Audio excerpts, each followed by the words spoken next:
Summit. I'm Rick Utek from Todd County Development Corporation. For anybody who logs in, if you can mute your mic, that would be great through the, except for the speakers. We have a great group presenting today and providing a lot of great information. I'd like to introduce the presenters today. From Minnesota Power, we have Eric Forsman. From Todd Wadena Electric Cooperative, we have Allison Uzelman. From the Clean Energy Resource Teams, Melissa Birch. The Economic Alliance in Wadena County, we have Katie Hebner. Myself, Todd County Development Corporation, Rick Utek. For Region 5 Development Commission, we have Cheryl Hills. West Central Telephone Association, we have Chad Bullock. And Consolidated Telephone Company, we have Joe Buttweiler. And everything's set to go, so I think, Katie, I'll let you take it over from here. All right, thanks, Rick, for introducing everyone. First up, we have Allison Uzelman from Todd Wadena Electric Co-op. Oh, nope, we're gonna go with Eric Forsman first. Sorry about that. Take it away, Eric, and thanks for joining us. Sure, good morning, everybody. Thank you, Katie and Rick, for putting this event on, and I see many friends on the horn as well. So good morning to you. And thanks, Allison, for inviting me to be a part of this. So my name is Eric Forsman. I work as part of the economic development team with Minnesota Power. I'm based here in my home office today of Duluth, but we have a pretty wide service territory that encompasses a lot of your region, as well as most of northeastern and parts of central Minnesota. We serve about 145,000 residential and commercial customers, and we are fairly unique as a utility goes because we have a load profile where over 70% of our electric sales go to our largest industrial customers, which is one of the most unique breakdowns when you look at electric utilities across the country. So business is very important to us. We are always trying to help our customers be successful in a variety of ways. And I am just going to touch briefly on a few of those ways through a couple of slides here for you. So if whoever is running it could advance to the next slide. Thank you. So I work as part of the economic development team. We have two folks who cover our entire service territory. A nice shorthand of the area we cover are the cities within the 8th Congressional District. And these are some of the main ways that we try and help our customers and get to know them and see what we can do for them. So first of all, we always like to go visit. And it's been a tough year over the last year, obviously, with the situation we're in. But just on Wednesday, I was able to get out to Little Falls and with David Hayer and some other folks who might be on the call and go visit one of our great up and coming customers, Barrett Pet Food Innovations, and hear about all their plans and where we might be able to help in the future. So we always like to go visit our customers. And if we have any customers on the horn that would love for us to come talk with them and see where we might be able to help, we first and foremost like to do that. Another area that we've been getting really involved with over the last couple of years for our communities in particular has been helping fund some initiatives for shovel-ready sites. And some of you may know that there's a shovel-ready site program through the state of Minnesota. It helps position us so that when there's an opportunity that comes down the pike, we can position a particular community for success because they've done the phase 1, they know what the zoning is, they know where the wetlands are, and there's a lot to it. But where we come in is we've helped fund the application process, which is typically, I think it's $2,100 for a community to do this. And we've also actually helped on the front end with some of the costs for environmental studies and things like that as well. So if you are in a community that we serve that has interest in looking at that, just know that we are here to help in some capacity. Another way that we have gotten involved is through helping fund and helping support our regional economic development organizations. So we've got, the Todd County Development Corporation and the Economic Alliance, who are obviously co-hosting this today. We're proud to help fund both of those organizations, and we've also helped with certain studies, whether it be housing or childcare or other things that are really important to specific communities to help try to move those initiatives forward. And I'm getting some background here. I don't know if somebody is able to mute whoever's talking.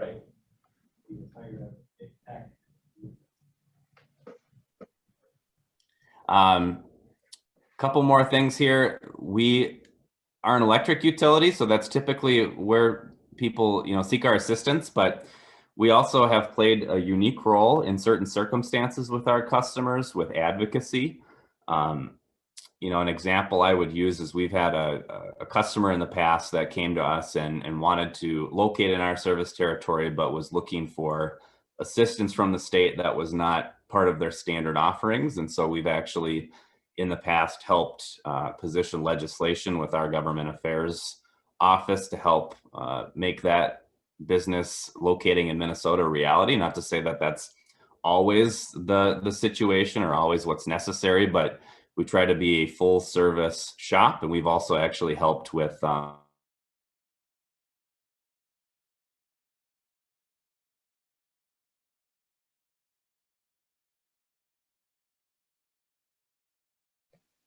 Oh, Eric, you are frozen a little bit.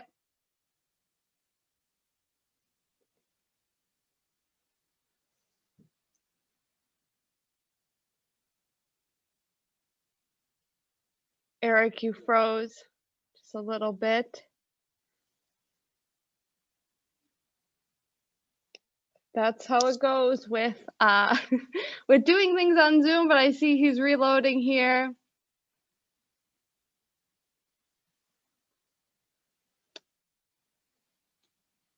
I think we lost him, but I think he's going to be rejoining.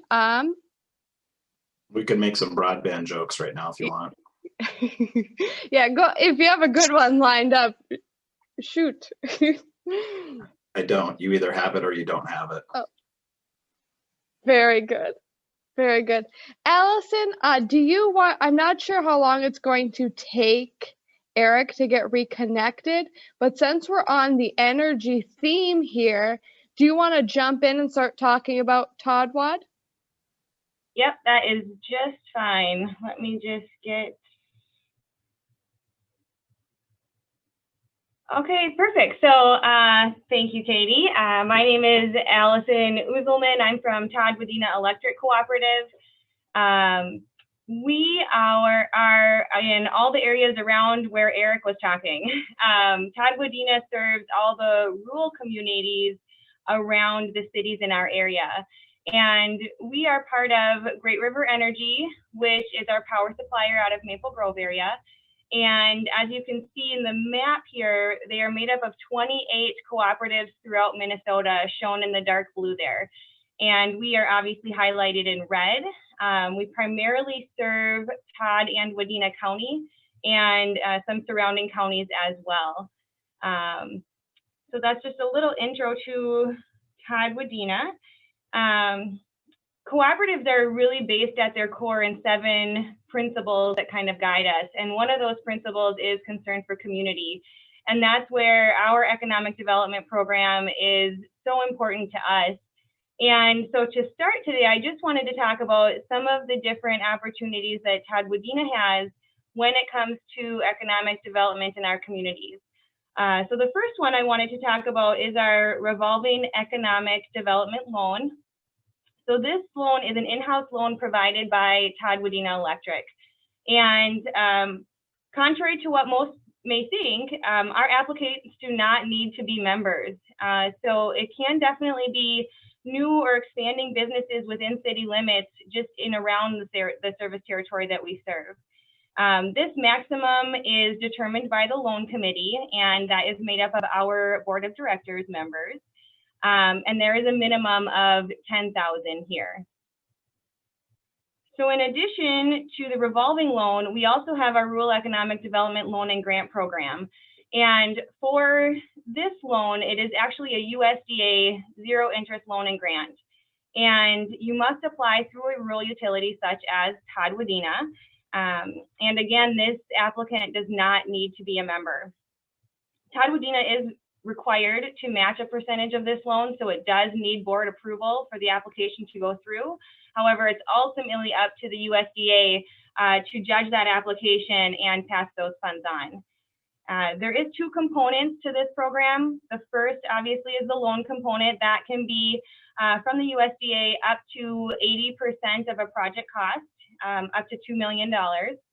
And then the second portion is a grant, and it's not a grant to the borrower, but a grant to Todd Wadena Electric. And then we are able to pass that on at zero interest on to that business in need. And it can be up to $300,000. So this has no minimum amount required to apply versus our in-house loan. So we also have some opportunities through our Great River Energy power supplier. These two programs actually do need to be Todd Wadena Electric members. So if they are, we have the Business Expansion and Loan Program, and this can be up to $500,000. And then we also have the E3 funds, the Energy Efficiency and Electrification Fund, and that can be up to $350,000. And so, as you can see, we have a lot of different options as far as providing funding to new businesses, expanding businesses, and really just have a lot of options. So if anyone is interested or knows of people, we do have some brochures with all of the stipulations listed out. Please reach out to me. I can send them wherever. Otherwise, just give us a call and we're more than happy to chat about what we have to offer for funds. So in addition to our economic development, I just wanted to touch on, some of the other benefits that our members can receive. We have many different energy efficiency rebates and incentives. And last year we spent 1.5% of our revenue on these incentives and achieved a kilowatt hour savings of 1.5 million. So just a high level view of what we have to offer for these electric tool rebates, electric vehicle charger rebates, appliances, air source and ground source heat pumps, lighting, Wi-Fi thermostat, and then many different custom commercial and industrial rebates. One I did want to highlight is electric forklifts. We have both rebates on the actual unit itself and the charging unit. And so if anyone is looking to go green in your forklifts, we have a great program available for that. But in addition to that, we have many different custom things that we can do as businesses are growing or expanding or replacing equipment, motors, machinery, and it really is on a custom basis. There's no cookie cutter that I can list, but many would be surprised what we are able to get money to our C&I accounts for as they're growing. So if any of our members are doing any of these purchases or revamping, please make sure you give me a call first, because I would love to get you some dollars back for your costs as you're expanding or purchasing new things.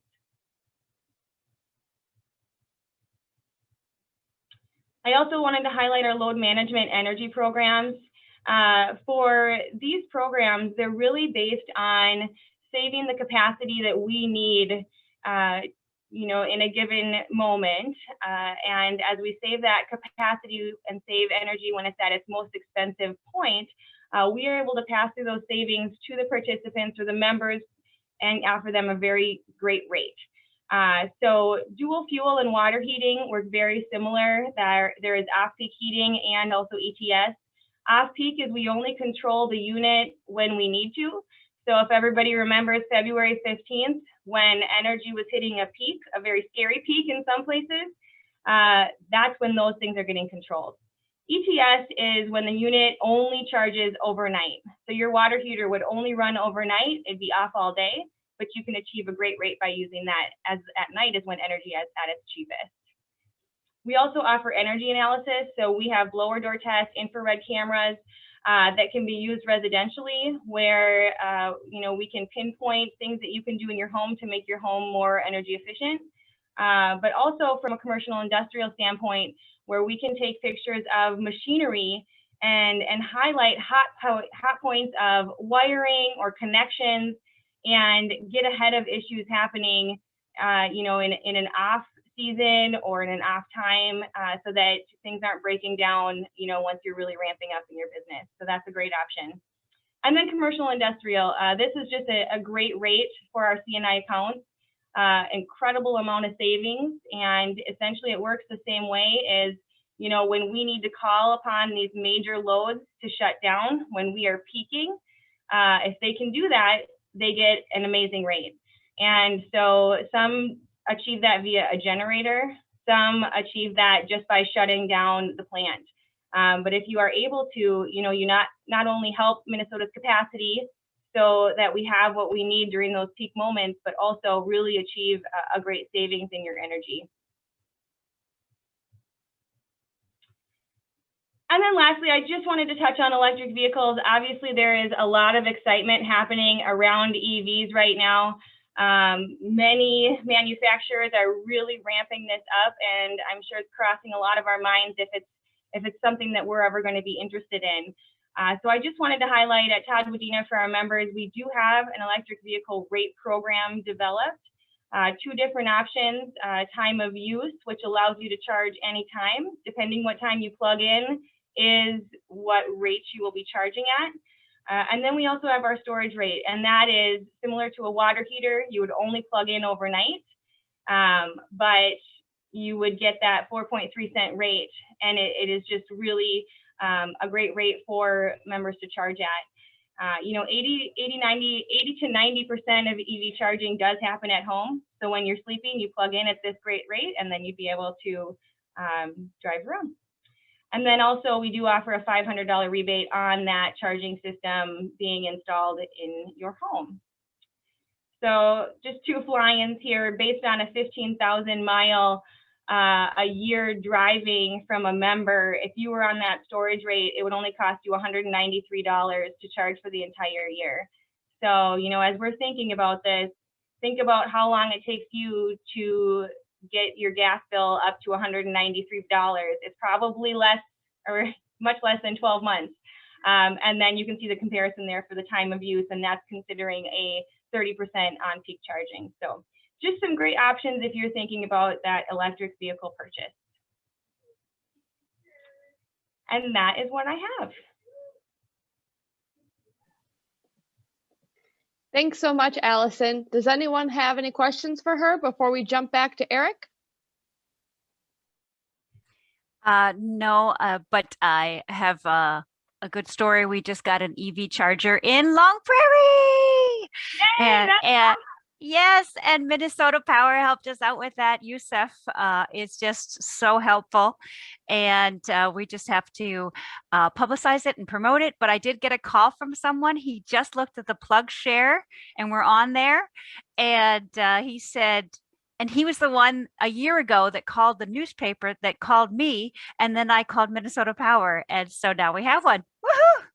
Thank you, Yusef, and thank you, Minnesota Power. And yeah, I'm going to go mute. Thanks for sharing that, Lou. Any other questions or comments? Oh, I forgot to tell you, it's behind the library and the Chamber of Commerce if you have an electrical vehicle. Perfect. Thanks, Lou. Any other questions or comments? Perfect. All right, we'll kick it back to Eric Forsman from Minnesota Power then. Eric, this wasn't planned, but it is a really good reminder of the importance of broadband in greater Minnesota. So thank you for that demonstration on how we all need broadband in order to do remote work. Oh, yeah. Nice segue, Katie. Can you hear me okay?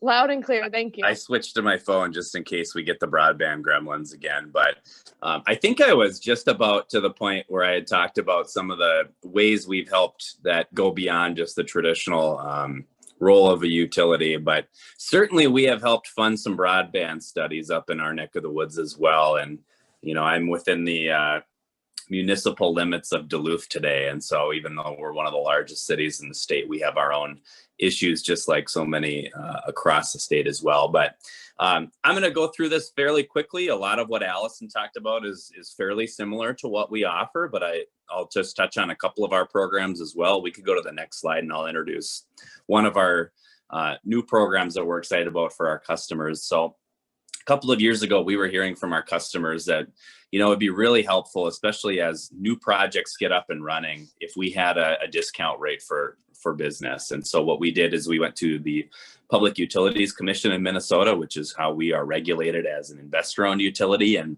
we got approval to do what you see in front of you. So for any new or existing customer, so it can be somebody coming and locating new to our service territory, or it can be your business deciding to add on and do an expansion of at least 250 kilowatts of demand or greater.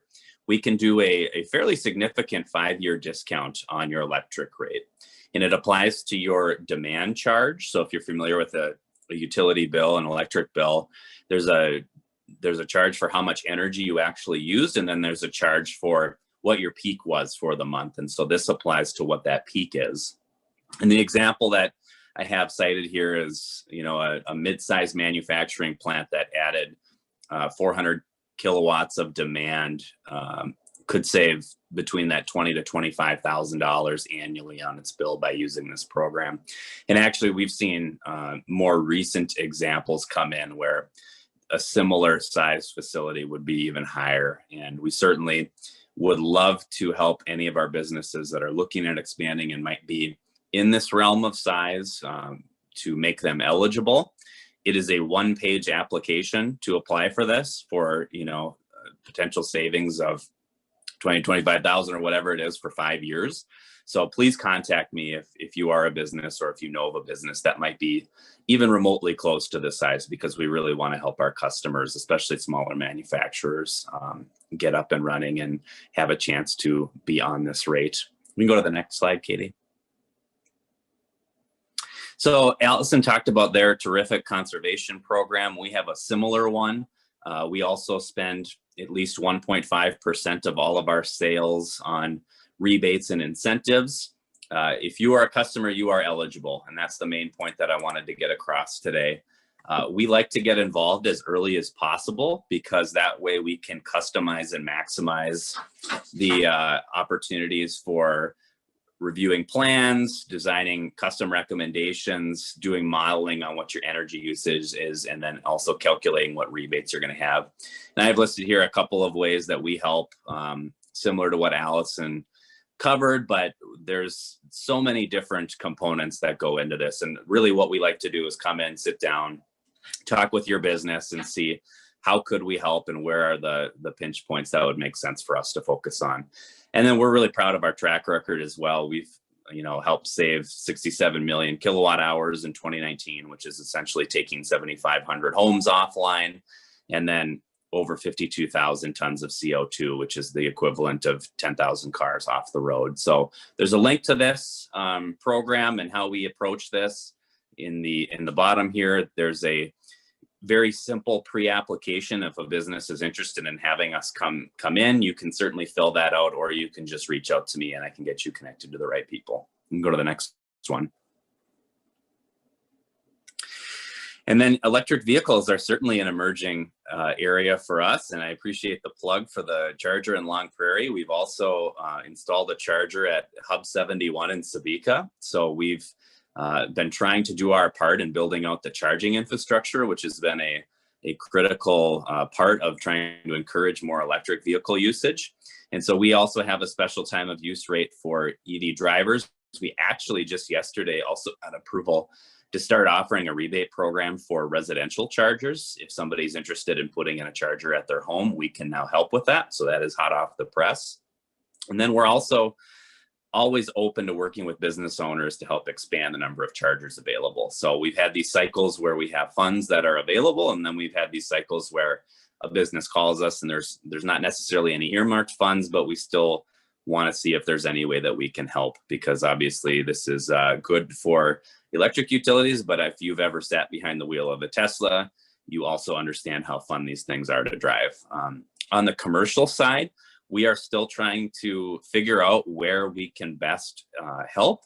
we've certainly had inquiries from municipal garbage utilities to other commercial areas like our mines up on the Iron Range that are looking at pilot programs to convert their huge dump trucks to electric. We are getting involved in all of that. So while I don't have any specific programs to share with you today, just know that we're working on it and we are always open to ideas in how we can help as well. We go to the next one. So the main point I just want to get across is we're fairly easy people to talk to, at least we hope we are. And so we're happy to schedule a time to talk with you, or if there's a business you know, please get us in contact with them. We like to sit down as early as possible because that's the way that we can get a business the maximum amount of rebate and also help them with the maximum amount of energy savings.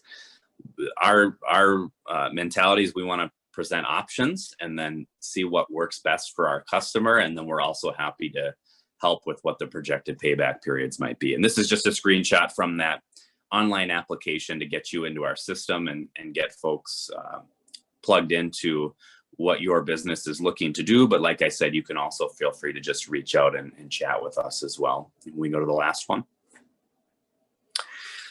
And so I would be remiss if I didn't also share that we've recently come out and say that we have a plan to get to 100% carbon-free energy by 2050. So proud to say that all of our businesses are already being served by at least 50% renewable energy every time you turn on a light or a motor.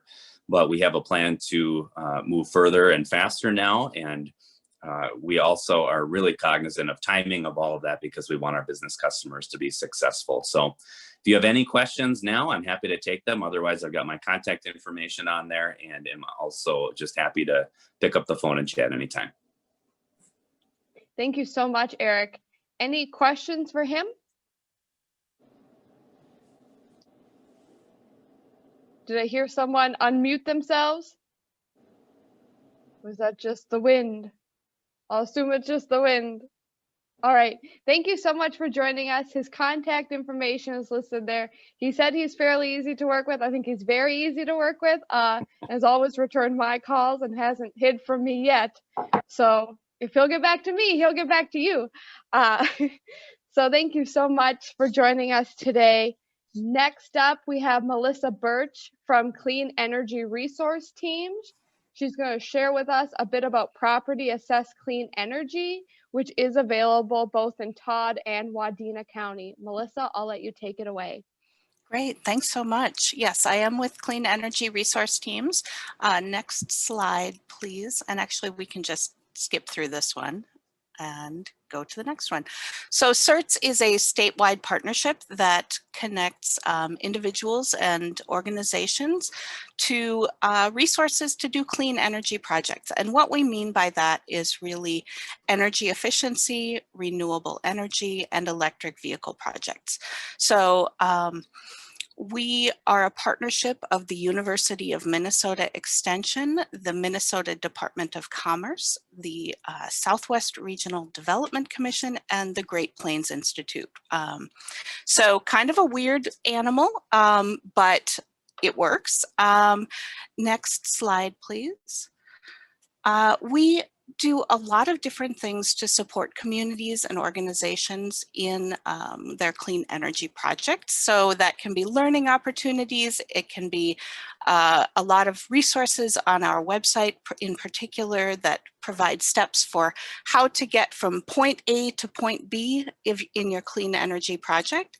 And what I want to talk about today is our hands-on assistance, which we do with a lot of different organizations, including small businesses, agricultural producers, utilities, local governments, and others. And really what our approach is to walk alongside you on your clean energy project. So as you start thinking about, well, what kind of efficiency project might I be interested in, or what kind of renewable energy project might I be interested in, all the way through implementation and financing. And if you're interested in telling your story at the end, we're happy to help with that as well. So next slide, please.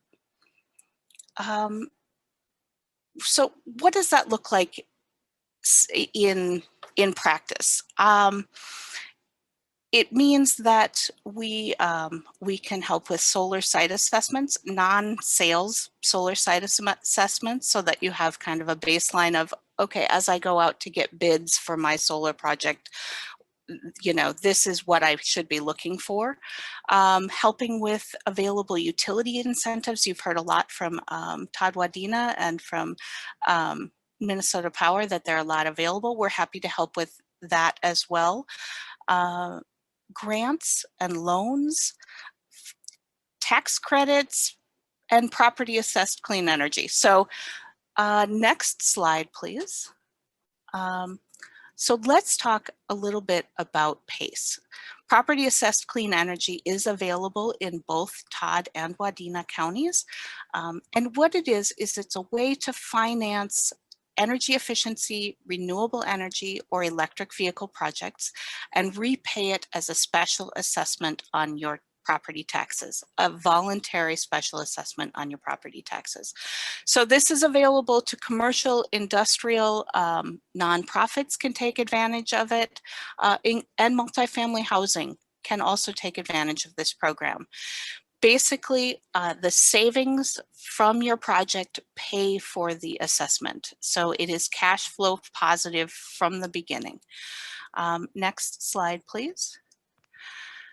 There have been over 300 projects around the state, savings of $10 million annually from those projects, and 500 billion BTUs saved annually. So what does that mean? Well, that's the equivalent of the electricity provided to 16,000 homes in Minnesota. So it's a really significant number of projects and a really significant savings. A lot of jobs associated with those projects as well. Next slide, please. If you're interested in PACE, really what you want to do is start with an energy assessment. So it says submit application with energy audit, lender consent, and financials. So unpacking that, start with an energy assessment, and you might be able to get that from your utility. There are some other folks who do them as well, and we are happy to provide help in connecting you with whoever is available to do assessments in your region. Lender consent, if you have a mortgage on your property, then you need consent from your lender. That's never been an issue. Lenders generally provide that consent. And then you provide financials, 3 years worth of financials. It's a pretty easy application. The loan is considered by the St. Paul Port Authority, which administers the program, and interest rate of 4%, terms of up to 20 years, but it depends on what you're installing. So if the lifespan of the equipment that you're installing is 10 years, then the term wouldn't exceed 10 years. Finally, it's up to 20% of your appraised property value. And that really is a change. Yes, appraised property value. It used to be assessed. What that change means is that it can also be used for new construction. So if you're working on some new construction and you want to incorporate some energy efficiency measures or some renewable energy, that can be financed using PACE financing. So you submit the application, the loan is approved by the St. Paul Port Authority, you complete the project, and then the savings pay for the assessment on your property taxes. So that's sort of PACE in a nutshell. Next slide, please. Financing is great.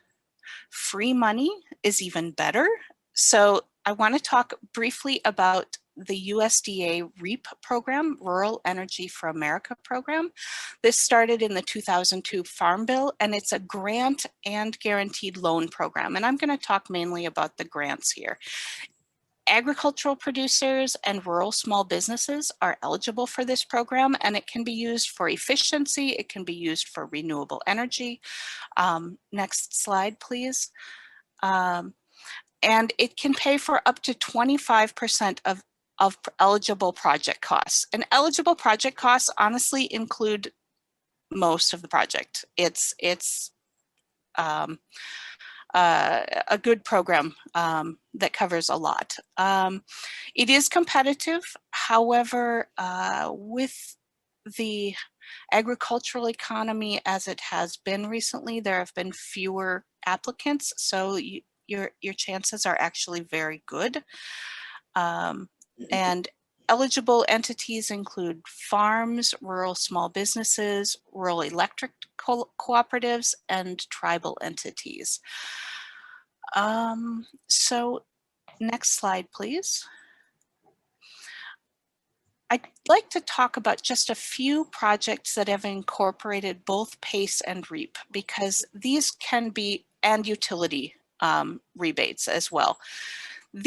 All of these things can be combined into one package, and that's one reason that we're happy to help folks with their project process, is because this really, you know, it can be a little bit of, you know, okay, what applies where and how do we go about this? So the Blue Line Travel Center in Worthington did a lighting project. They started with their indoor lighting and have a total net savings over the life of the project of $85,000. And they used the PACE program, they used utility rebates, and they also used a REAP grant.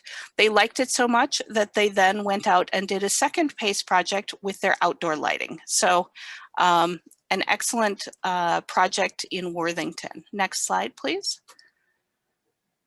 Parkwood Place is a hospital in Mountain Lake that was renovated to be an assisted living senior housing building. They did a lot of different efficiency measures, again, PACE plus rebates plus REAP, and some significant savings over the life of the project. Next slide. You can use these things for solar.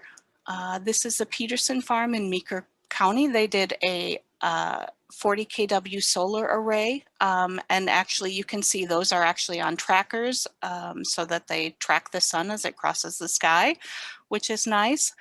Again, PACE plus REAP, and savings over the life of the project of $250,000 or more anticipated savings on that. And then I think the final slide here, or the final case, is in Cook County, a hotel, again, 40 kW of solar. They're saving $7,000 a year. They used PACE, some tax credits, and then the IRRB business energy retrofit program that's available in the Iron Range area. Next slide, please.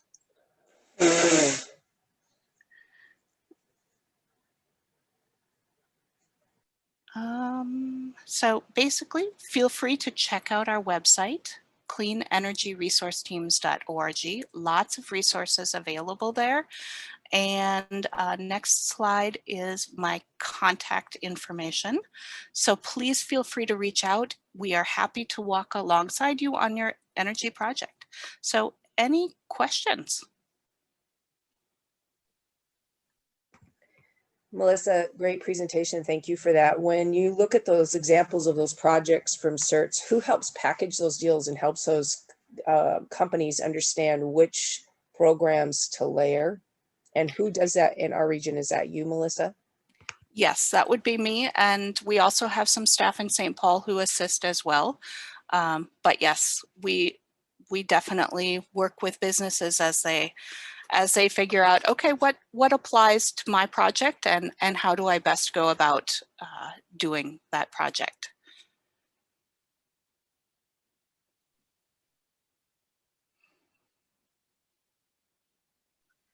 I muted and unmuted. Thanks, Cheryl, for the question. Thanks, Melissa, for the great presentation. Any more questions for Melissa? All right, well, her contact information is there, and we also will be emailing out this slide deck. So if you don't get a chance to make all your notes, don't worry, we're sending it out. So thank you. Next up is me. I said at the beginning, but just as a reminder, I'm Katie Hebner, the Executive Director of the Economic Alliance. Today, I'm going to be talking a little bit about the Wadena County Tax Abatement Policy, which was recently updated. Allison, next slide, please. All right, so I see our slides got a little wonky here, but that's okay. I'll talk through them best I can. First things first, what is the Economic Alliance? We are the Economic Development Corporation that serves Wadena County, Minnesota. We've been doing this since 2011. I've been fortunate enough to be in this position since 2018. We can help with a wide variety of community and business needs, including business planning, site selection, connection to local governments for TIF and tax abatement and other incentives, connections to gap financing, business retention and expansion, and more. It got cut off, but we do have a website that has a bunch of resources and information. I'll make sure to put that in the chat when I'm done with my presentation. But a couple of cool things on our website I want to point out. One, on there you can find the entire Wadena County housing study that was done in 2020. So if you're looking for information on what our local housing market looks like, you can find that there. We also have a Starting a Business in Wadena County guide that has a whole bunch of contacts that you might need if you're thinking about starting a business, no matter where you are at in the process. So like I said, I'll pop that link in the chat when I'm done, but I encourage you, go on our website, check it out. And also feel free to contact me if you're thinking about starting a business here. We'd love to have you. Next slide. All right, so let's jump into Wadena County tax abatement. The policy was updated in December of 2019. It was a pretty in-depth process of updating it. There was a committee at the county that looked at a whole bunch of other counties' tax abatement policies and really sat down and thought quite critically, how do we encourage more development in Wadena County, and how do we have a policy that's fair and fairly easy to access, not too much red tape where it's not needed. So the county board considers economic development abatements for projects that accomplish the goals of economic development, including the creation of jobs, stable employment, wages with benefits, and the attraction, retention, and expansion of businesses and housing options in Wadena County. That's one of the more unique things about this abatement policy is it's not just for businesses, it can be used for residential housing as well. Next slide. All right, so the conditions for granting a tax abatement.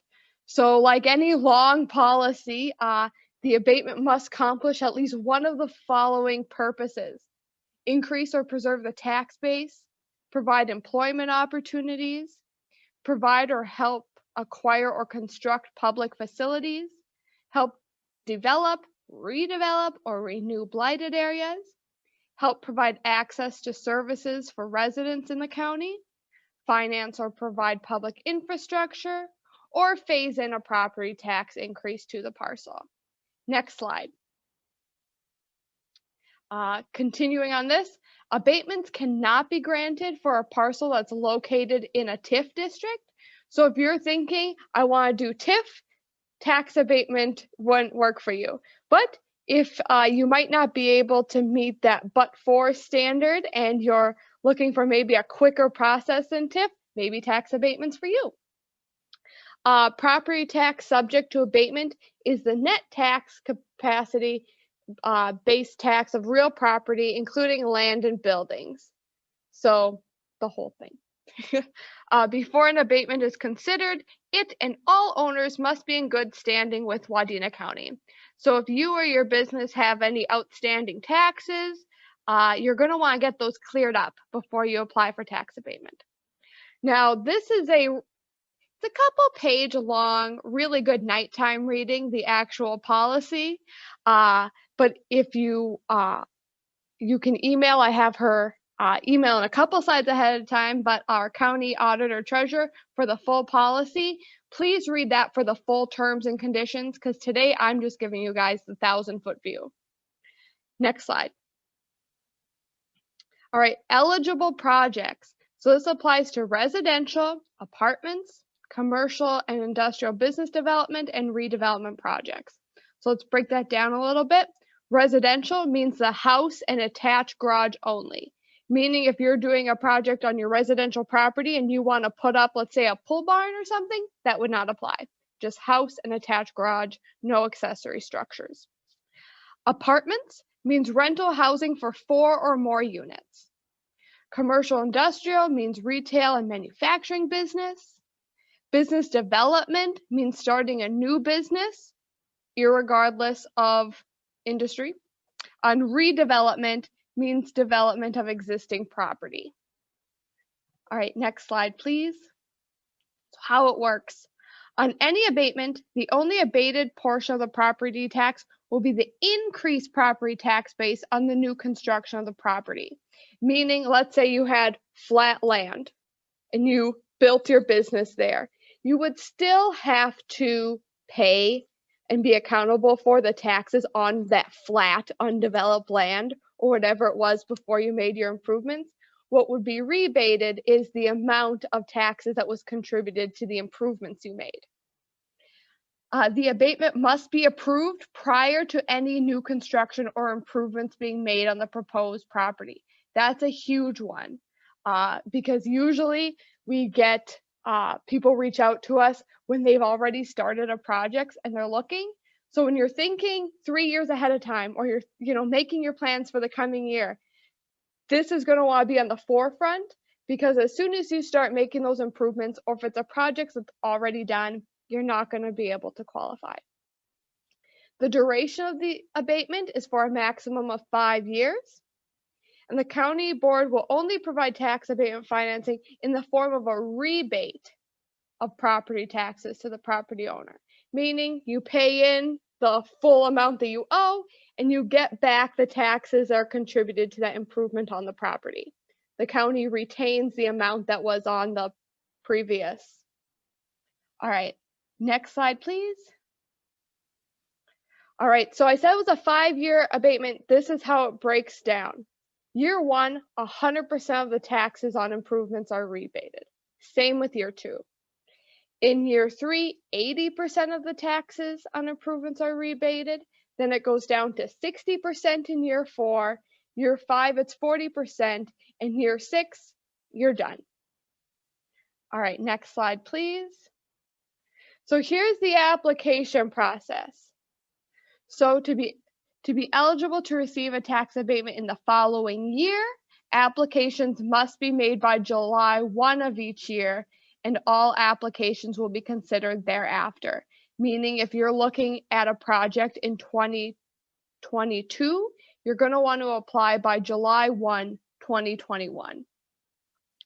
All applications will then be reviewed by the Wadena County Economic Development Tax Abatement Review Committee, which has the longest name of all committees I've ever seen, prior to consideration by the county board.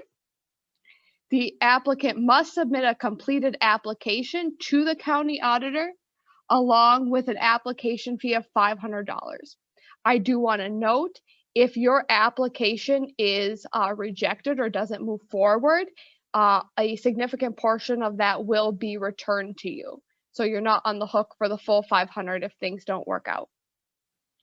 If deemed appropriate by the committee, then an abatement resolution is drafted and goes to the county board. In this phase, county staff will reach out to you, might ask some clarifying questions. You'll be fully aware that it's moving forward to county board. And then the county board has to hold a public hearing on the proposed abatement.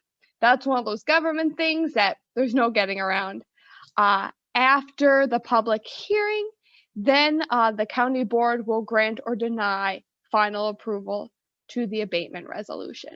Now, stepping back a little bit, I do want to point out, let's say the review committee rejects your application. Before you're refunded for a portion of your application fee, you do have the opportunity to appeal this to the county board.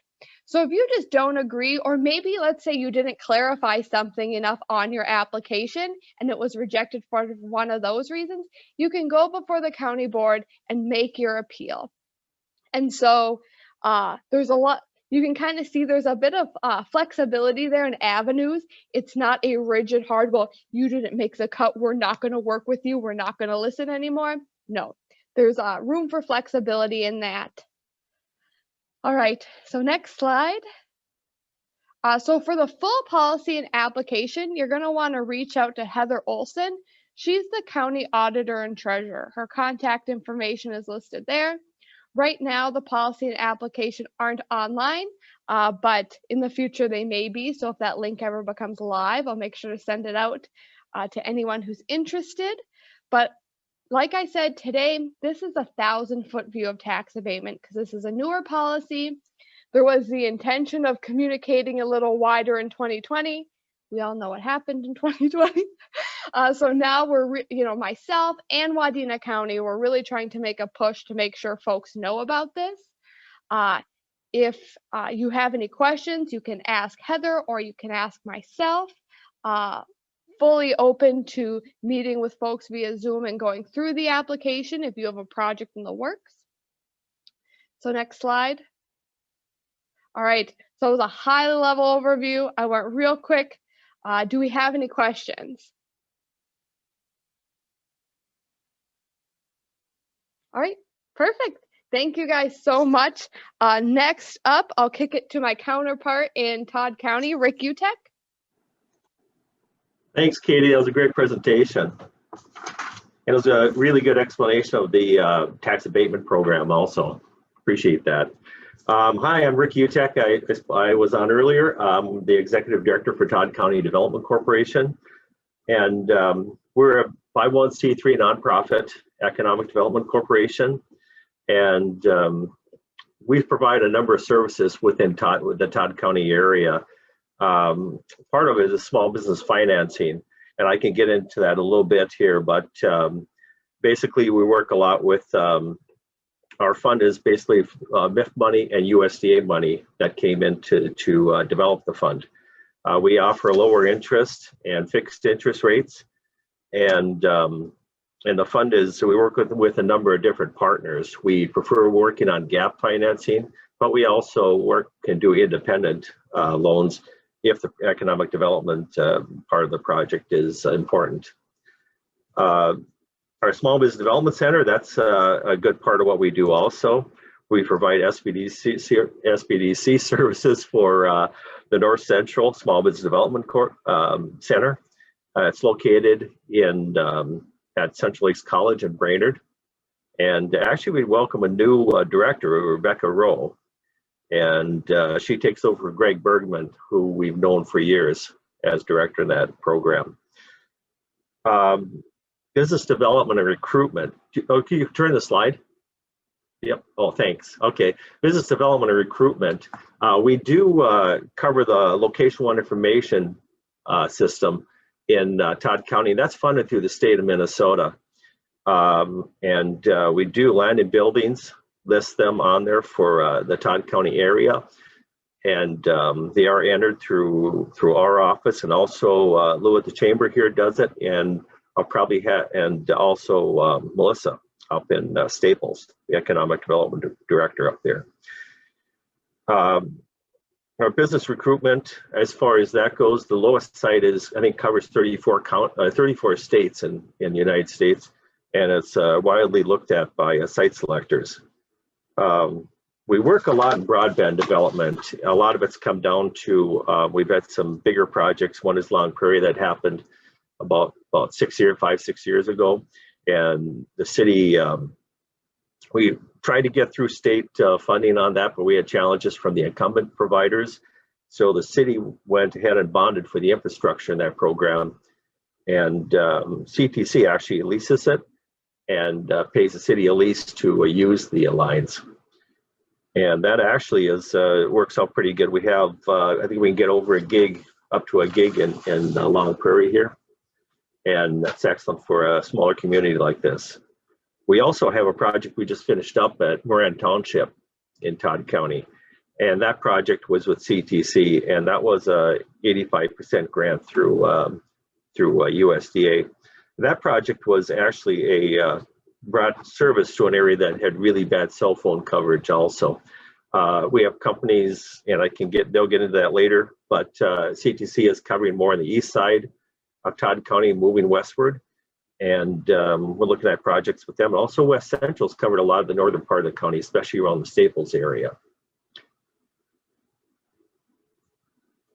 And our TCDC website, we're actually due for a redesign here coming up in March. It was supposed to happen last fall, but with COVID and with the CARES Act grants and everything else, we kind of put that on the back burner. And this spring, we were going to start right away, but we put that on the back burner also with the state grant money that came through to help businesses. The website is a resource. We have virtually every resource for communities on there. We have business resources, financing resources. If you get on, just log on. There's a site selection. You can get right on the lowest site with that for site selection to find out what properties are available. And we try to update everything on there as we go. But like as I said, in March here, the end of March, we will start our process to redesign the website and update areas. And we're always looking for ideas. If you guys think of ideas out there, go and contact me and I can look at making changes on the website. We have housing development. We have one project. I know Melissa has done a great job up in Staples in Gerald up there. They've done quite a bit of housing. I think it's 120 units over the last few years. And those are anywhere from income-based to market rate apartments. With the industry we have here in Long Prairie, the biggest issue they have is housing and just trying to get housing as a premium here, and it's going for a very high cost, which makes it hard on a lot of families. We worked on a project about two or three years ago, and we could not get it to a cash flow, right, for a market rate. And we partnered with D.W. Jones and one of the local businesses in town. And we finally came up with a project, and the business is an investor and a partner in the program. So that's very important. I believe that this is probably the first in the state that's happened, where a business has come in and been an investor and a partner in the project. And this will be 37 units, 18 indoor parking places, and some of those units will be income qualified. So it's a little mix in there as far as units that are in the complex. Part of that, Katie talked before about tax abatement, and we did an economic TIF on that and a tax abatement. And like as Katie mentioned before, you do need the approval from the city. You need approval from the school district, and you also need approval from the county to get the full tax abatement on that project. Grant facilitation. Last year, we did the facilitation for Todd County, working with the county itself, Chris Pelzer at she's the county coordinator, and also the treasurer's office, auditor treasurer's office. And we did little over $1.3 million in grants, a total, I believe, of 141 total grants. And actually, this for the state grants that just came out, those were approved, I think, in December. We have about 36 grants that should be approved, and it'll be somewhere in the neighborhood of about 479,000 plus for those grants, pending commissioner approval on those. Then I'll move to the next slide, please. Thanks. I'm going back to our revolving loan fund and our financial partners we utilize within the area, or I should say both locally, regionally, and statewide and federal also. Our local financial institutions, I always encourage businesses to get to know them and to build a relationship with them, because when you need them, they're there to help you out. And most of our loans are all, we have a lead lender, which is a local financial institution. And we usually come in and do a gap fund for them. Usually a gap funding if the project ends up being $200,000 and there's a $40,000 gap. Yes, we'll come in and look at doing a gap funding finance or loan to the business. And that will be we usually take a second position behind the lender on that. Or if we use one of our other associated partners, we'll take and do a shared on that also. Local, regional, city, and nonprofit lenders. We look at the Staples Economic Development Authority, Long Prairie Economic Development Authority, and CEDA, the North Central Economic Development Association, which is Region 5 Development Commission, and Cheryl may talk about a little bit that after me. And CEDA also has a micro-lending fund, which is very great. A lot of businesses have taken advantage of that, and that's up to $50,000. Small community revolving loan funds. We have a lot of communities that have money which they receive from the state, whether it's MIF money or something else, but some have a small amount of loan money available, and they do use them. I've known businesses that have used that also in conjunction. Initiative Foundation. Initiative Foundation offers a number of financing. Dan does a great job up there.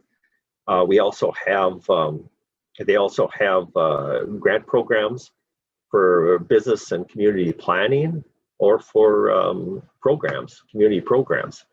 And usually they'll come in and do, I'm not sure the percentage, usually it's about a third or something like that, a fourth of the project, could be up to a half.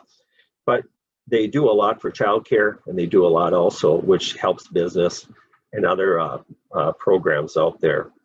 And then there's the Entrepreneur Fund, and they're fairly new to our area for Todd County, the Northeast Entrepreneur Fund, and they're located up in Duluth, but they do lending for our area of Todd and Wadena counties.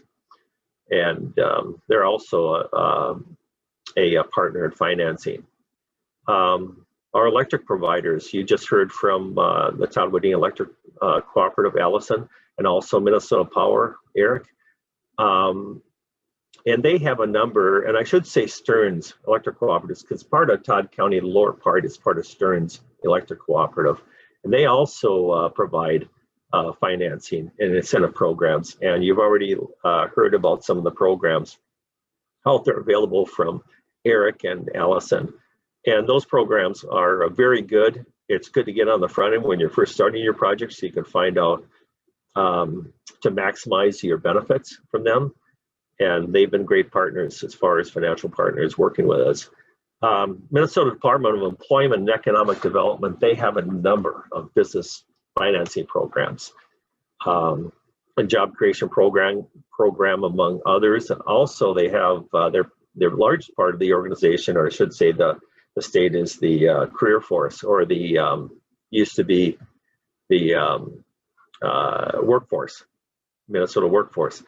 And they offer a lot of things. Let's say we had a business that large organization that left a printing plant in Long Prairie, and it was idle. The building was idle for 2 years, but they came and they helped out people who were laid off and on emergency efforts, and got people retrained and everything. And after 2 years, we did find a company to come in and occupy the building. They have about 45 employees in there now, and growing, which is good. Federal agencies, the SBA is fantastic. USDA, Rural Development, they have programs. The SBA does a lot of the 504, which is they do 40% of hard assets. They also have the 7A program, Business Guarantee to lenders. USDA, Rural Development, they have some great programs out there too, not only for businesses, agriculture, they also have programs involved in housing and childcare also. Okay, let's move to the next slide. I just want to touch a little bit about the Small Business Development Center, SBDC. And like I said, for years, or as far as I've been with the group, it was always Greg Bergman.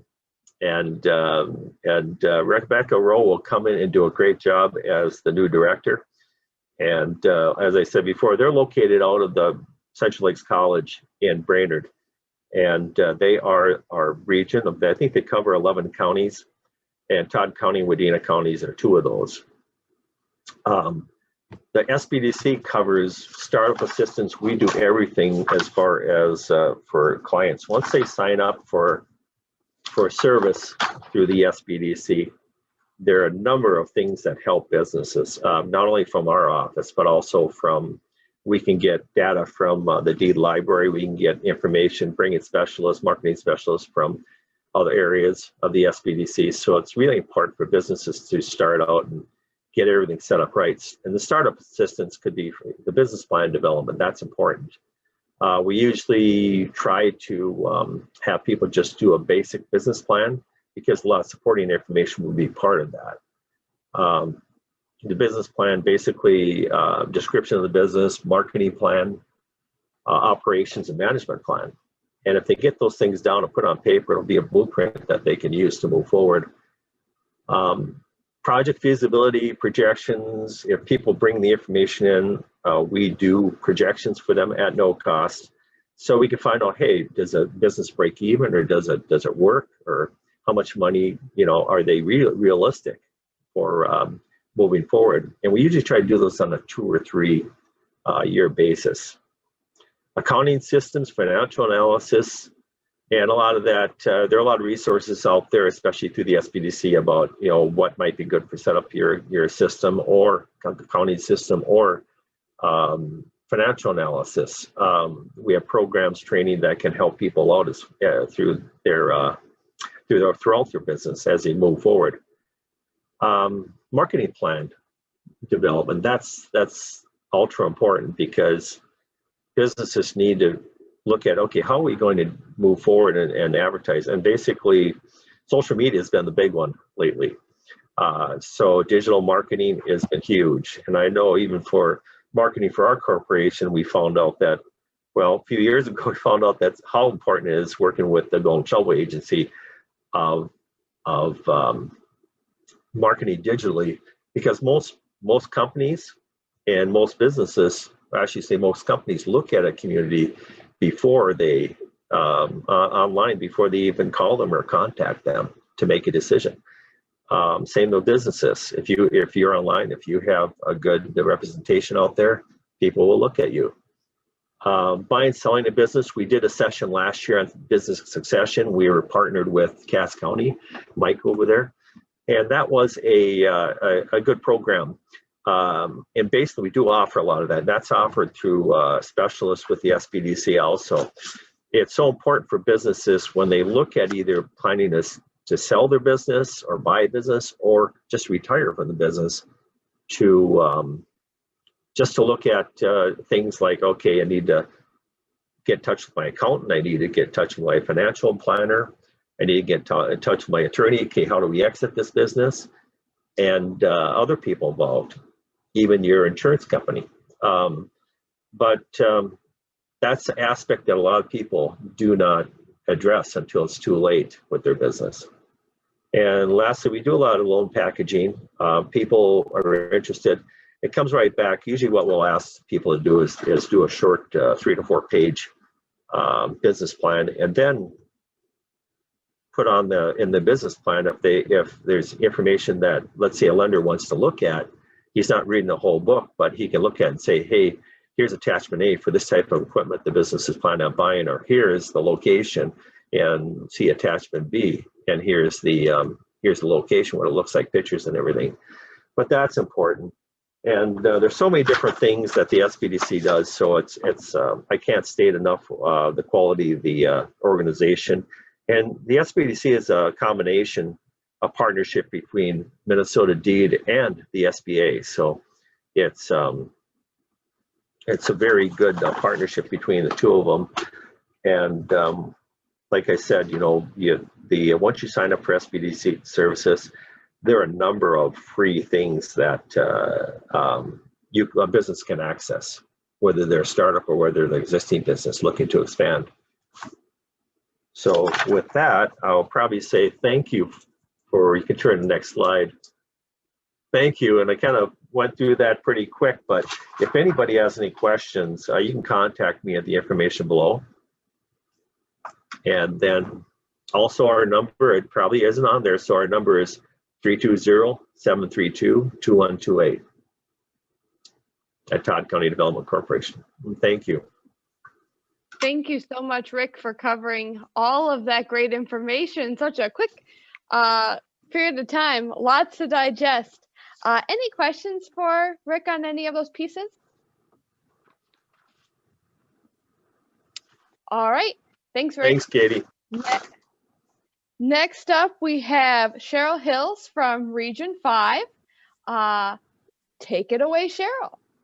Hi, good morning, everyone. Cheryl Hills, Region 5 Development Commission and North Central Economic Development Association. I know so many of you, and I have to tell you, I woke up feeling really crummy, a terrible cold. And I even canceled my nail appointment today because I wanted to see your faces, your beautiful faces. And you know what? I don't see any of your faces. So do me a huge favor, fill up my heart and let me see you. I don't care if you have bedhead. I don't care if what you look like. I don't care if you're in your underwear. Like, just show up, babe. Yay! Look at you guys. I miss some of you guys. Like, there you are. Plus, I know Katie's going to want to take a screenshot and pictures of you all during this so she can put them in her newsletters or her annual reports. And she's not going to be able to do that if we can't see your gorgeousness. So, yes, Charity's like, you're so weird. Yes, I am. Cheryl Hills, Region 5 and Unceda. I only have 3 quick slides because I'm feeling so icky. I want to just share a quick couple things with you. Look at, there's Chad and he's not in his underwear. Oh my God, that's great. Okay, so next slide, please. Whoever's doing slides. We've got a couple things like TCDC, Unceda's getting a facelift of our, the previous one, guys. There you go, stay there a minute. Of our website. So look for more of that because right now, well, it needed help. We want to talk a little bit about some of the lending that we have going on. Stephanie Barney, who's on here, is the ACE lender of the loan developer of Region 5 and Unceda. You know what, guys? Last year, I think she closed about 66 loans. That's a lot. Typically in a regular year, we do like maybe 12 or so, a few septic system loans and well water loans, but that was a lot of loans. So it was a big lift. Wanted to let you know that over the next couple of years, as a result of some federal money through COVID, we will be partnering with more of you to do more technical assistance for specific industries. So there'll be more dollars that we plug with partners to do more TA for businesses, and that will be fun. I also wanted to let you know that the EDA, Department of Commerce, U.S. Department of Commerce, you all know that we are what is considered an economic development district, a child of EDA, and the feds put in a lot more dollars into public works projects. So like when Long Prairie had an upgrade to their wastewater treatment facility, we accessed $2 million.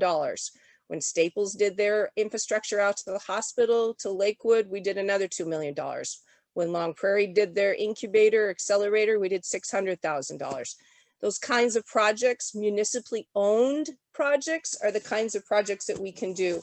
But a lot of times they are to benefit private sector. So I wanted to share that. Also in the space of infrastructure, we have this amazing long-term relationship with Sourcewell, WCTA, and CTC, of which you'll hear from in a minute. Sourcewell has invested over the last 7 years about $725,000 in engineering for CTC and WCTA that allowed them to get into some of those really competitive grants to expand broadband. And they have leveraged over $17 million in state dollars just in broadband as a result of those investments from Sourcewell and their own investments. So when Joe and Chad talking a little bit here, hats off to you guys for this amazing work you're doing. In the lending sphere, I'll let you know a lot of times we work with all of these folks. So the message I want to share with you is it doesn't matter if you go to Rick or if you go to Dean or you go to Region 5 to Stephanie, a lot of times will help, or the co-ops, right? Like they were talking about before, or even to CERTs, like Melissa was talking about. We know how to partner with each other to make sure that we're trying to connect with each other and get you the access that you need to capital. So Sandy had to leave, but we work a lot with the Women's Fund and the county RLFs as well, as Rick was talking about. Now we can move to the next slide.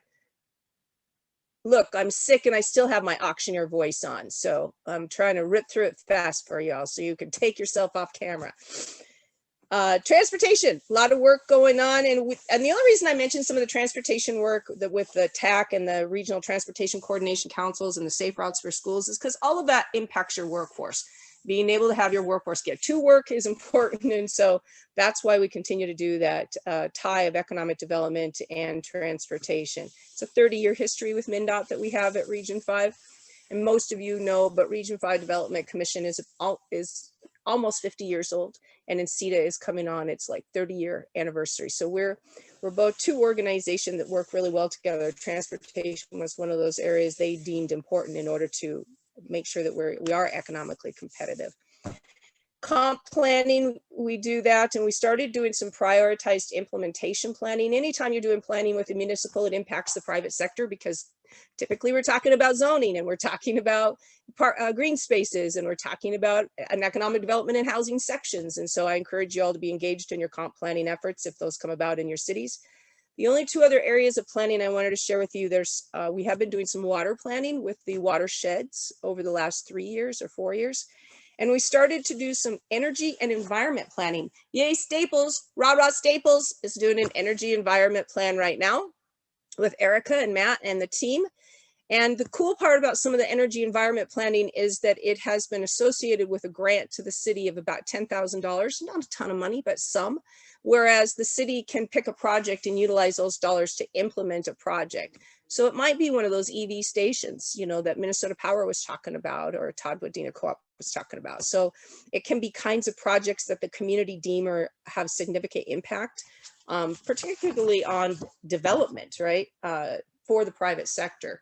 So I wanted to share that with you. We are applying to USDA for funds to do 8 more cities. And if that is funded, Sabika, Monaga, Bertha, Hewitt, some of our smaller communities are part of that 8 community consortium. And for many of those cities, there was a match required on that grant proposal. Those cities accessed Sourcewell's community match funds to be able to utilize those dollars to have a match to this grant proposal we're submitting to USDA. So that's another great partnership, right? And how we work together. Last slide here, please. Next one. Wanted to share a little bit about some more community. We're in the middle of a lovely, everybody go, lovely strategic planning session, which we all know is painful sometimes, right? Strategic planning can be, but we're going to get through this, but we need your help. So, you know, all of you partners out there, either for Region 5 or in CETA, this is the first time, I'm embarrassed to say, I've been at Region 5 for 15 years. This is the first time in CETA is actually going to have a strategic plan. So, you know, knock, knock. Sometimes we need a brick to follow us to figure out the direction to go. And so we're trying to make sure that these plans are reflective of what partners need to. So if you're called upon to please give an interview or answer a survey, please do it. We really need to hear from you. The SEDS, our Comprehensive Regional Economic Development Strategy, it's our 5-year update on that too. So we're trying not to freak you guys out with too many surveys. And so we're trying to do just one. What's important to you in terms of the region and what we're doing in the region, and then what do you think Region 5 or in CETA should be doing in terms of those areas of priorities for you. So that's, the surveys are designed so that it maximizes your time. We're still steeped into the welcoming communities work, partnering again with Initiative Foundation and Sourcewell on some of that work. And doing some really interesting collaboratives and some consortiums in the space of welcoming communities. Also working with Central Lakes College and MnState and their leadership teams on some of more welcoming communities work in terms of students. So we keep students here, right? So they can work for your companies. So that's really cool partnerships as well. Lastly, there's still a ton going on in local foods and our veteran programs with the county veteran service officers and the county yellow ribbon folks and serving veterans. We are deeply concerned about some of the veteran statistics and what are happening in terms of depression and continued suicide rates. And so we're really trying to work in that space and make sure that we're helping people stay healthy. Alongside, by the way, our other wonderful partners as far as the hospitals and the SHIP coordinators. So that's more work that's going on. I think that's enough, don't y'all? And those of you who I didn't get to see, I still love you. Melissa, I see you. Louis, I see you in there. Your names are there. Paul, your name is there. And if you're in your undies and not wanting to show your bed heads, that's fine. I'll still love you. That's it. Thank you so much, Cheryl, for the laughs and for joining us. You know, your voice doesn't show that you're sick at all, so you're a true performer. The show does go on with you. I love it. Does anyone have any questions for Cheryl? All right. Well, thank you so much for joining us. Now we're moving on to the final portion of our summit, which will be a little panel talking about broadband. So joining us today, we have Joe Bottweiler from CTC and Chad Bullock from West Central Telephone Association. How this is going to work, I'm going to have both gentlemen introduce themselves. Then I'll have some pre-scripted questions I'll go through one by one, letting them alternate who's going to answer. And then I'll open it up to you guys for questions and answer. I know broadband is a huge topic right now, and I'm sure you guys have different things you'd like to, I don't want to say grill these two gentlemen on. So I'll give you that opportunity as well. So let's go ahead and get started. Chad, would you like to introduce yourself and West Central first? Sure.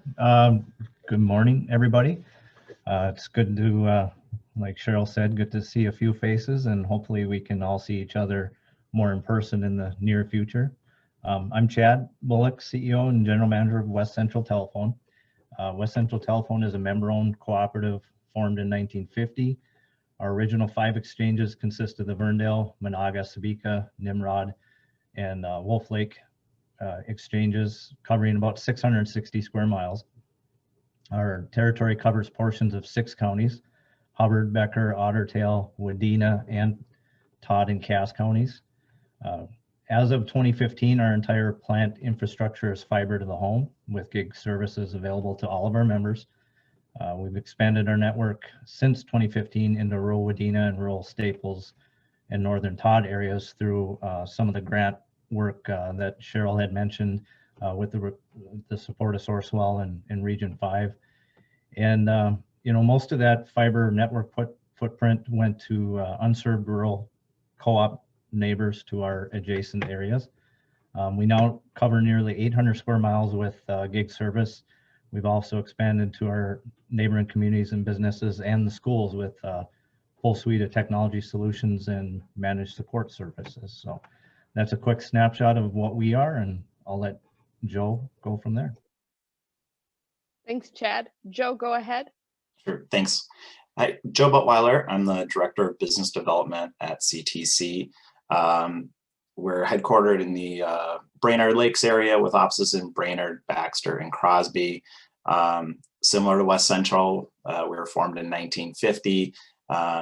We're a telephone cooperative, but we like to think of ourselves as a broadband and technology cooperative now as the world is transformed and everything really is about broadband. So to that extent, beginning in 2010, we underwent the process of abandoning all of our copper facilities and providing fiber to the premise to all of our members, which generally stretches from Outing in the northeast through the Brainerd Lakes area down to Little Falls, west to Long Prairie.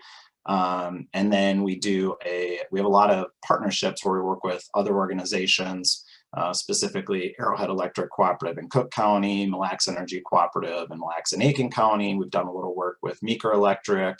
And then we do a lot of work helping electric cooperatives enter the broadband business in other parts of outside of Minnesota, actually. And so that's been a really interesting thing for us. We've been growing over the last few years. Our membership base is at a rate of about 4.6%. That greatly increased as a result of the pandemic. It's not just the demand for broadband, but it's also the reliability of a fiber optic connection that's incredibly important. When you have fiber optics in the ground, you have symmetrical download and upload speeds, which is unique to fiber optics, and that's why it's such an incredible technology and important that we're putting the best technology we can in the ground. I'll just leave it there for now. Perfect. Thank you, Joe. So our first question is, what are your current projects in Todd and Wadena County? Chad, I'll let you go first.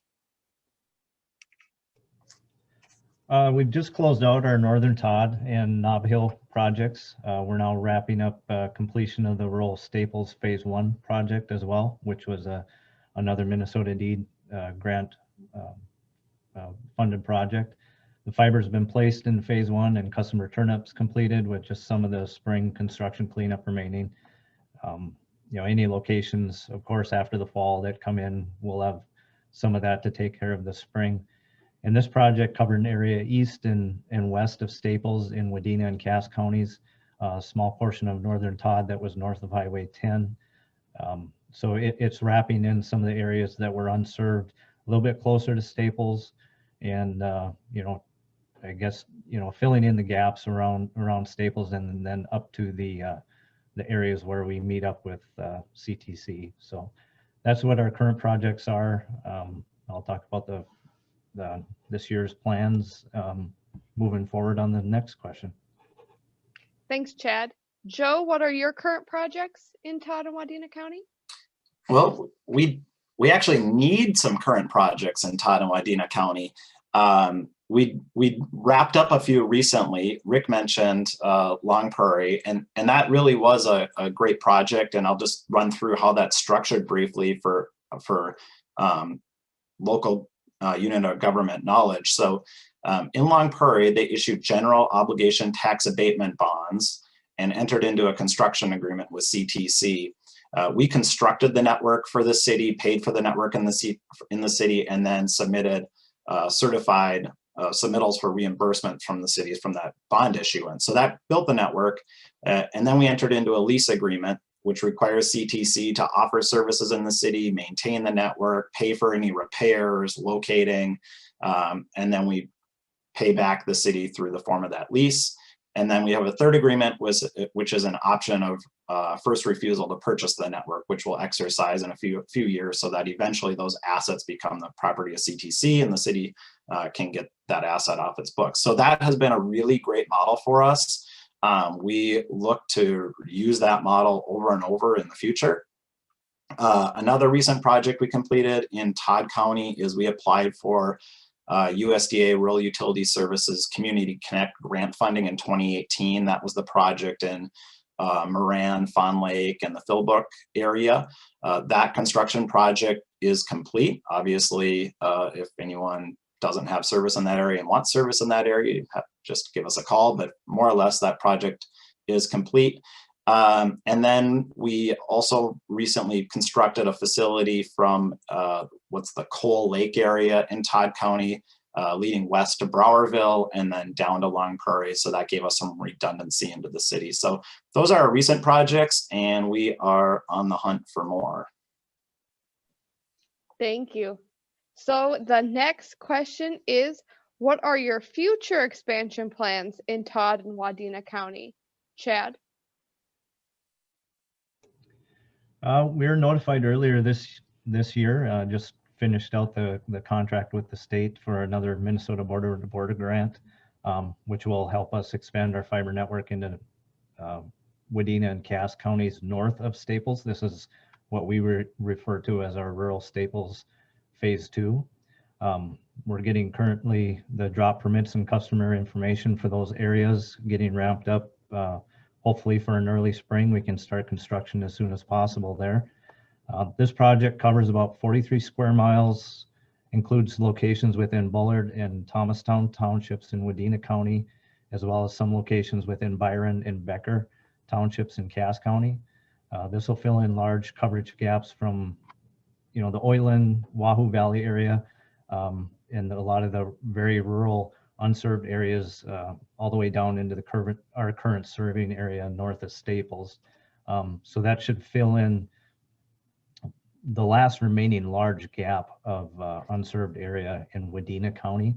We're really getting down to the point where Wadena County has very few rural gaps left, and we're very excited to get one of the last big areas filled in. So by the end of this year, hopefully the construction goes well, and we can start connecting those customers into next year and have a big portion. I'd like to see the percentages after the project is done, but Wadena will be looking really good.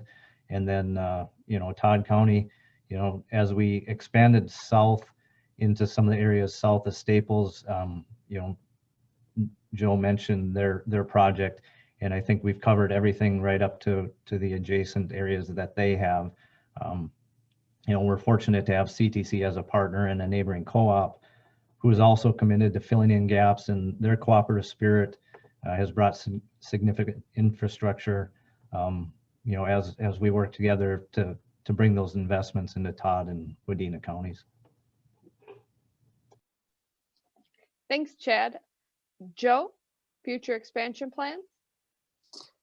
Yeah, as I mentioned, we're looking for projects, and one of the things that you've heard is Chad and I both keep talking about grant funded projects, and that's because the cost of broadband infrastructure is so high, in particular in our rural areas where we have so few locations per mile of fiber optic cable that needs to get put in the ground. So that's our big challenge, is finding grant funding to help us build these projects. And West Central and CTC work fantastically together. We're always in communication with where each organization is going to be building, because we have no desire to compete with one another. There's too much infrastructure to get put in the ground that we should be competing with each other. So we sit down closely and work with them and kind of draw out a line and say, okay, here's where your grant project's going to be, and here's where our grant project to be. And that's worked really well for us. I would say if you or people are wanting improved broadband service, it's a matter of getting organized and reaching out to us. I know in Todd County, we've had a number of conversations with lake associations and some of the townships that are adjacent to Moran and Fawn Lake Township. Now that those areas have service, their neighbors are starting to talk a bit more. And so that's really important. A lot of the grant programs now require funding commitments from multiple sources. So not just the government entity that's granting the funds, but also the provider, be it CTC or West Central, but then third and fourth parties as well. So the township might have to fund it, or the lake association, or the county. That is becoming a really important component of competing for grant funding. Thank you so much. And that is a perfect segue for our next question. So we'll switch it up, and Joe, I'll let you answer this one first, because that's kind of the thought process you were going on anyway. The question is, what is your process for determining where to expand, and how can developers and local officials work with you to make that happen? Sure. Well, every grant program is different. Every grant program has a different set of rules and requirements. And so scoping a project to make sure it fits within that grant program is really important, because they're all super competitive. And so if your project or your township doesn't fit within the parameters of a specific grant program you're looking at, it takes a lot of work to submit the application. So that's a really critical thing. You don't want to put forth the work if your application really isn't going to get a look. So that's a lot of the work that Chad spends a lot of time on, I spend a lot of time on. The other thing in Minnesota, Minnesota's really known for its state grant program, and a lot of other states are starting to copy what they call the Minnesota model.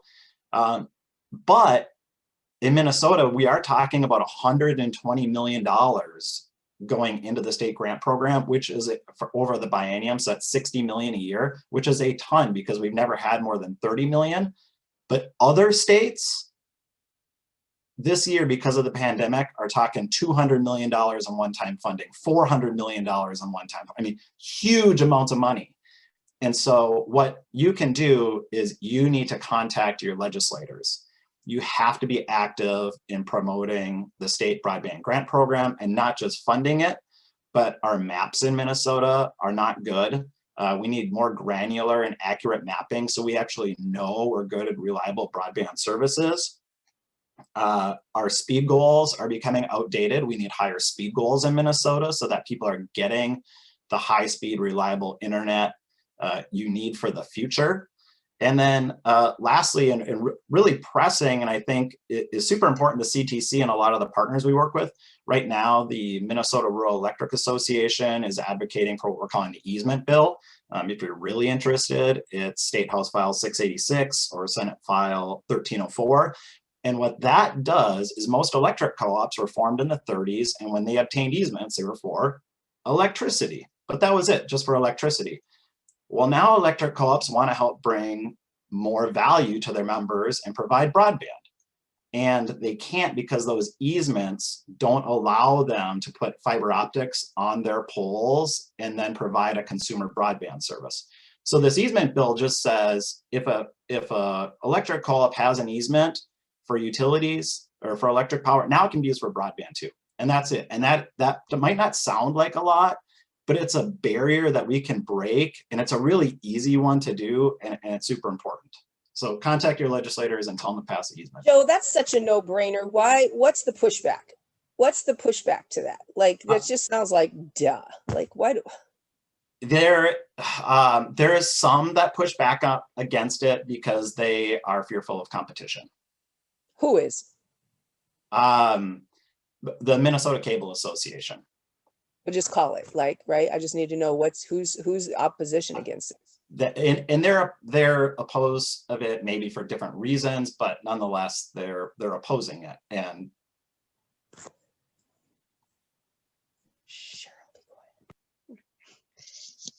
very interesting. Thank you, Joe. That's a issue or a problem I hadn't heard much discussion about, so I really appreciate you shedding a little bit of light on that. Chad, I'll have you answer the same question.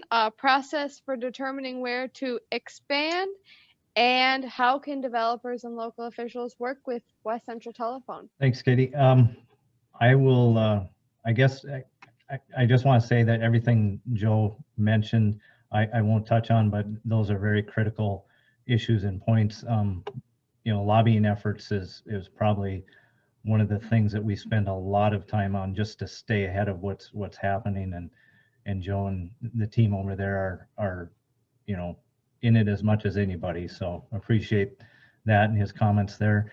As far as West Central, you know, our process for determining, at least up to this point, we've been primarily focused on the expansion of fiber fed services to, you know, adjacent areas to our co-op that were classified as unserved. We definitely prioritized areas of rural Wadena, Todd, or, you know, adjacent counties that were currently without any broadband service at all. And if they did have service, it was far below the minimum standards that we would say is broadband service.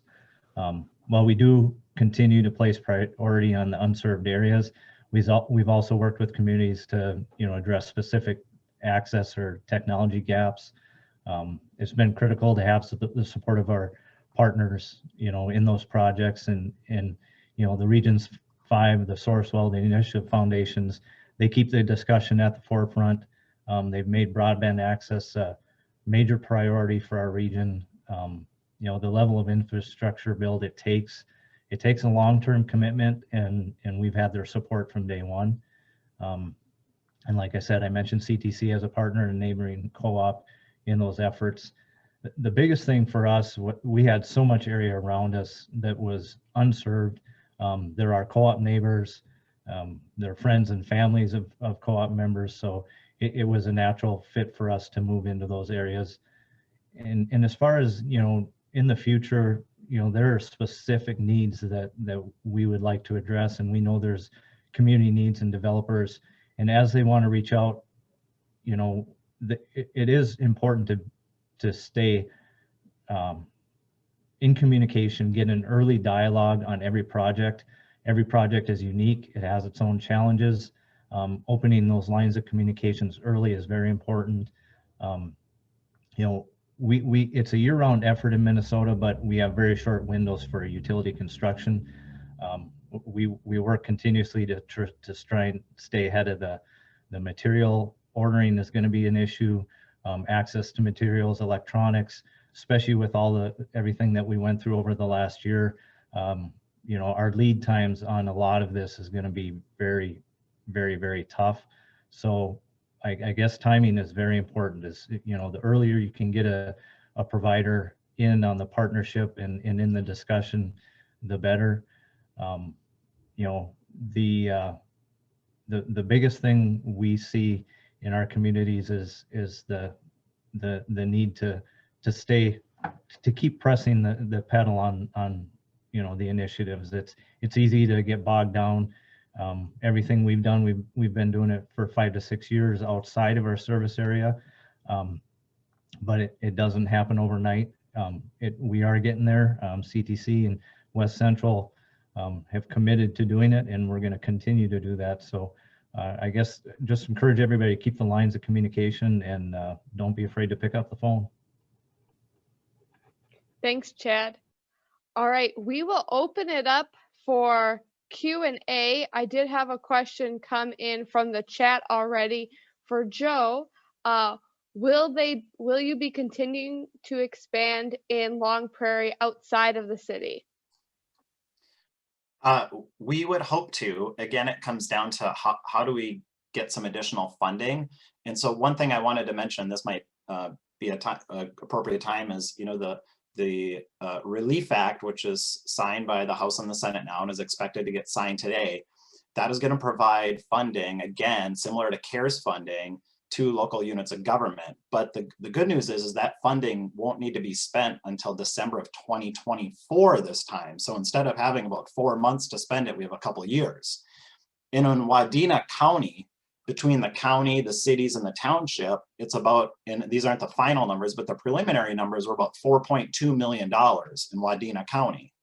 And in Todd County, it's about $7.5 million between the county, the city, and the township allocation.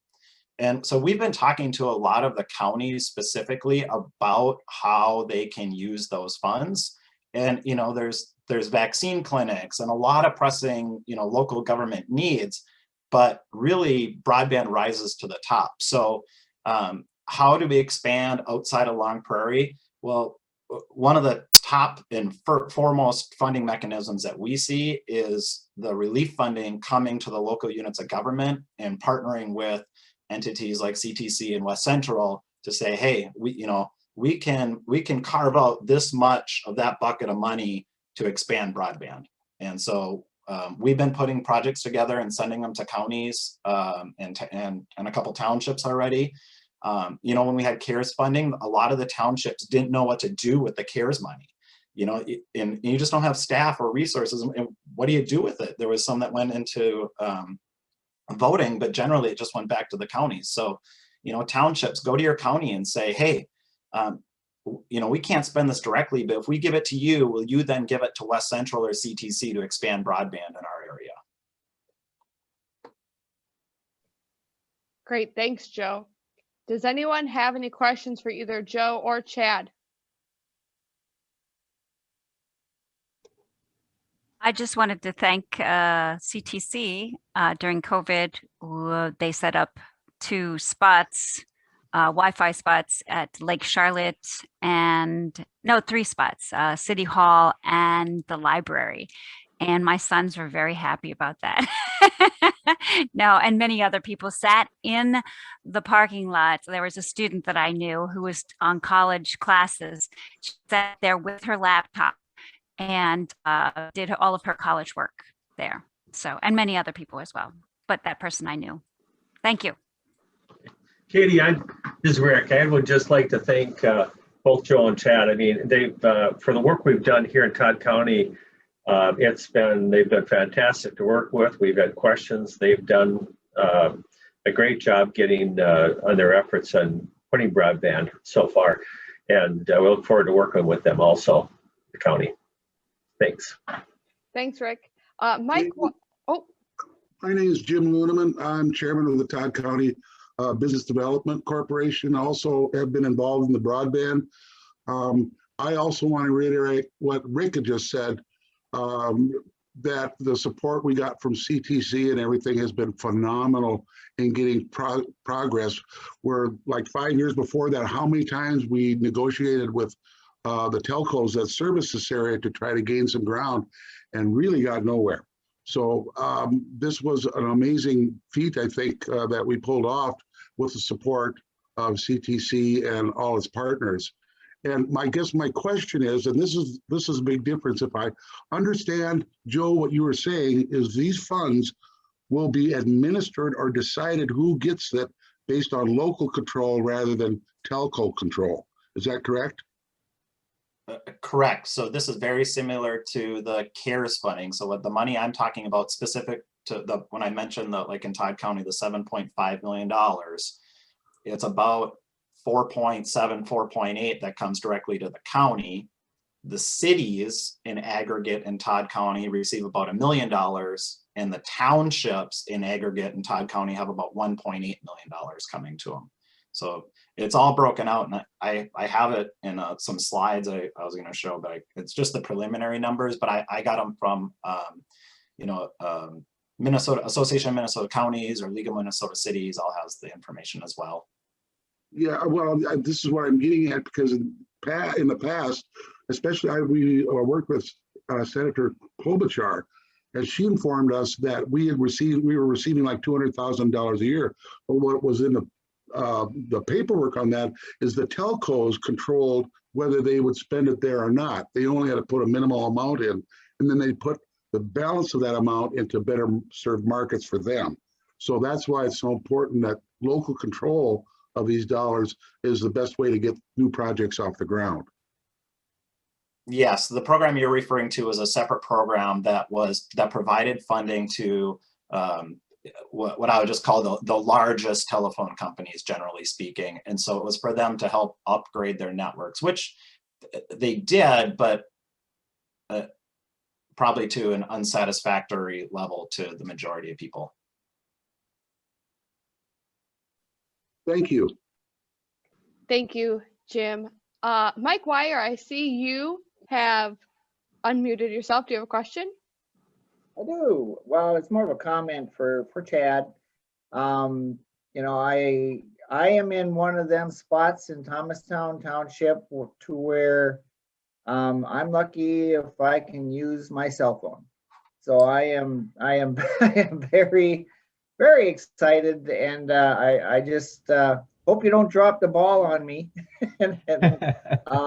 Yeah, we definitely need the broadband here. You know, I'm a little exasperated to, talking to some to where, you have these funds available, and, we have these areas that basically have no broadband or no capability. And yet a lot of the money that I hear that's out there is not to upgrade or, to get us service, but it is being used to upgrade existing service, to make it better. And I just throw my hands in the air saying, well, there are people out here who have nothing. And, I'm not saying that priorities are priorities, but it's been a long, long time coming. And, I'm excited that things are finally starting to happen. I know this last year they stopped about 2 miles from my house. So it's like, don't stop now, keep coming. So yeah, I hope, Chad, that you bring it on, man. Yeah, it's coming. That's, I talk about the windows in the construction season in Minnesota, and we go until frost and snow and everything else shuts us down. So it'll be good. It'll be a nice project to wrap up that that area. And like you said, it's our focus has been to the unserved areas, but it's been a slow, but it's been a steady crawl. And you know, we're approaching 200 square miles of new coverage area that we've done in the last 4 to 5 years. So we love to hear those stories, and it really does fall within our mission statement to be able to see people that are in unserved areas getting service that they've deserved for a long time. So are you projecting that, I'm in that northern Thomastown, southern Bullard area, are you projecting that job will get done this next year? We expect, that phase 2 project is, the construction will start as soon as we can, and barring any, major setbacks, we would expect the fiber to be in the ground by freeze up for that area. Okay, thank you very much. Yep. Thank you. I'm sorry. Chad Go and Joe, ahead. there's a new program. I talked to Joe a little bit about it yesterday, the Emergency Broadband Benefit Program that helps low-income folks pay a portion of their broadband coverage, as I understand it. I know that's emerging, and so should this group look for more information from both organizations in terms of that program? Chad, I know CTC is looking into it. Are you as well? Yeah, we are as well. It's going to be some form of the Lifeline program that's there now. I'm not 100% sure how they're going to initiate it, or a lot of these things are coming out really fast. Joe talks about a lot of the funding mechanism and things that are coming through. There's a lot of money getting thrown at broadband, and it's similar to what Mike mentioned. It's a matter of whether or not it's going to get in the right spot. So but I think the message I wanted to share with this group, Katie and Rick, is that our telcos need our help. Lou at the chamber and all of you guys that do such great work to getting the message out when those programs go live in whatever form they do, that we help get that message out to residents. So yeah, count on us to help you with that. Okay. Mm-hmm. Thanks, Cheryl. Rick, you had something? Oh, I just wanted to mention about the broadband maps. The Minnesota Broadband Coalition has a speed test available. It is on our website also, a link, but it's important that people get on there so we get accurate maps. And if you don't have very good service, that's great. Get on and try to do it. It'll show your address and basically that you don't have service there. So great. Thanks, Rick. Thanks. Any other questions? Cheryl, your hand's still raised. Did you? Oh, okay. Any other questions for either Joe or Chad? I just, if there's no other questions, I did want to say thank you to Rick and Katie for putting this together. Great assets to our region. We at West Central recognize the role they play in the economic development efforts, and our co-op reaches 6 counties, 7 school districts. All of our employees live and raise families in these areas. So it's very important. The economic health of our region is pretty vital to our everyday lives. So thank you all, all the groups and everybody that's involved here, and special thanks to Rick and Katie for putting it together. Thank you, Chad. I also want to give a special shout out to Allison at Todd Wadena Electric Co-op. She was right along with Rick and I, so we couldn't do it without her. And they're such a great bridge organization for Rick and I. Their name alone shows that they are. All right. Any other questions related to broadband? All right. Rick, I'll kick it to you for closing. There we go. I'd like to thank everybody, all of our presenters today. I really appreciate all of you coming on and providing that great information that you did. And this was kind of a pilot thing we did here for the summit, and like Katie and Allison did a great job getting this set up. And I want to thank everybody for logging in and joining us today. So if there are no more questions, thanks for being here, and I appreciate your time. Thank you.